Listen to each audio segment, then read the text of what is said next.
সুপ্রভাত, শুভ সকাল বন্ধুরা। দেখো আমার পাশে কে বসে আছে, আমার পাশে বসে আছে হচ্ছে আমার বান্ধবী মান্তু। আর এদিকে দেখো কারা রয়েছে। বাবু হাই করো, কাকিমা। আমরা আজকে এসেছি বন্ধুরা রত্নার বাড়ি। রত্নার বাড়িতে আজকে আমাদের নেমন্তন্ন আছে, ঠিক আছে? রত্নার কততম বার্থডে আমরা জানি না, কিন্তু রত্নার বার্থডে, রত্না বার্থডেটা লুকিয়ে যাচ্ছে বলছেন আমাদের। এই যে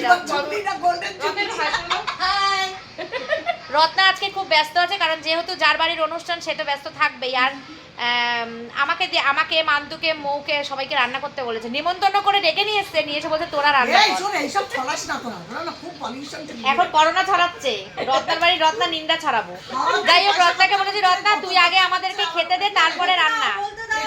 তো হচ্ছে আমরা এখন এসে আমি কিচ্ছু খেয়ে আসিনি বাড়ি থেকে। রত্না আমাদেরকে অনেক কিছু খেতে দিয়েছে। তো কি খেতে দিয়েছে সেগুলো তোমাদেরকে দেখাই। দেখো এই দেখো মিষ্টি, এই আম দিয়েছে, কলা দিয়েছে, এই যে অনেক কলা, পাউরুটিও সেকছে।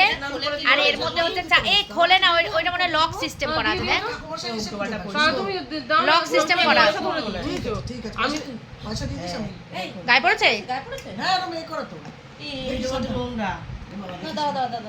আমি তার মধ্যে দিতেও পারবো না।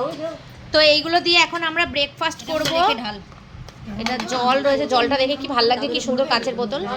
আম, হ্যাঁ কি লাগে পাহাড়ে থাকে। তো ওই যে চা, আমার ফেভারিট জিনিস, রত্না বানিয়ে নিয়েছে, জানে তো ঝুমের একটু চা লাগবে এসেই।